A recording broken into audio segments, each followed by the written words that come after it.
Selamat siang untuk Ibu dan teman-teman sekalian. Di sini kami dari kelompok 7 akan membahas tentang virus entomopatogen Kipovirus. Adapun kami dari kelompok 7 yang beranggotakan Andre Heskia Escolia, ada saya sendiri Weta Marito Putar-Putar, ada Alfatahu Panggabean, dan ada Yoga Elkana Sembiring. Kipovirus adalah anggota keluarga Rheoviridae dengan genom RNA beruntai ganda dan tersegmentasi yang menghasilkan virion yang dikemas dalam polihedra selama infeksi, mirip dengan bakulovirus. Saat ini terdapat 20 jenis Kipovirus yang telah dikenali atau diusulkan, dengan semua kecuali 2 jenis diisolasi dari Lepidoptera, yaitu CPV-17 dari nyamuk dan CPV-20 dari lalat hitam. CPV dari Lepidoptera telah ditinjau secara ekstensif. Bagian ini akan mengulas informasi baru tentang CPV dari Diptera. Kipovirus pada Diptera telah dilaporkan hanya dari nyamuk dan lalat hitam, dengan kemungkinan pengecualian dari satu laporan dari lalat pasir. Secara historis disebut juga dengan virus polyhedrosis sitoplasma atau yang bisa disingkat dengan CPV karena kesamaan dengan virus yang ditemukan dengan Lepidoptera.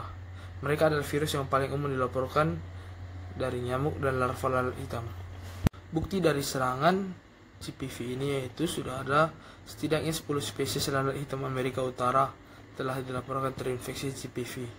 Infeksi CPV pada nyamuk dan lalat hitam dimulai setelah tubuh oklusi tertelan pada tahap larva. Kondisi usus larva yang sangat basah memfasilitasi pelepasan virion yang menginvasi sel-sel usus tengah dari lambung dan daerah posterior usus tengah. Gejala yang dapat dilihat akibat serangan dari virus CPV pada nyamuk dan lalat hitam dapat dilihat yaitu akumulasi badan oklusi dalam sitoplasma sel yang terinfeksi menghasilkan warna putih porselen atau warna-warni yang khas tergantung pada susunan badan oklusi. Sel yang terinfeksi CPV ini bentuknya tidak beraturan dan inti terkompresi dan hampir tidak terdeteksi. Infeksi oleh CPV umumnya tidak menyebabkan lisi sel. Meskipun virion telah diamati pada hemolimfa larva yang terinfeksi, infeksi tidak berlanjut melebihi midgut.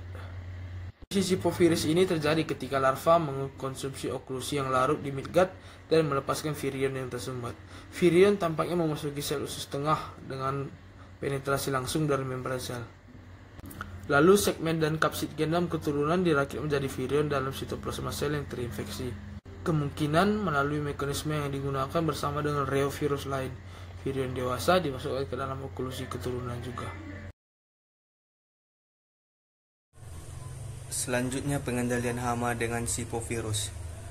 Serangga merupakan hama yang signifikan baik di bidang pertanian dan kehutanan. Dalam beberapa tahun terakhir, masalah yang terkait dengan ketergantungan kita berlebihan pada insektisida kimia atau pengembangan resistensi dan dampak negatif pada kesehatan manusia dan lingkungan telah meningkatkan minat pada pengendalian hama yang lebih ramah lingkungan, termasuk penggunaan patogen spesifik target. Sampai saat ini satu produk CPV Atsukemin telah terdaftar untuk digunakan melawan Dendrolimus spectabilis-hama, pohon pinus yang berada di Jepang dan Cina.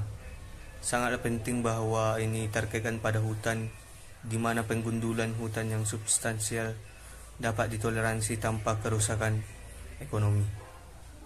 Kemudian penggunaan lain yang diusulkan untuk CPV adalah dalam kombinasi dengan insektisida kimia untuk pengendalian populasi serangga yang resisten terhadap bahan kimia spesifik. Ada bukti bahwa infeksi CPV pada usus yang mampu melepaskan detoksifikasi insektisida kimia berdasarkan jalan sintokrom.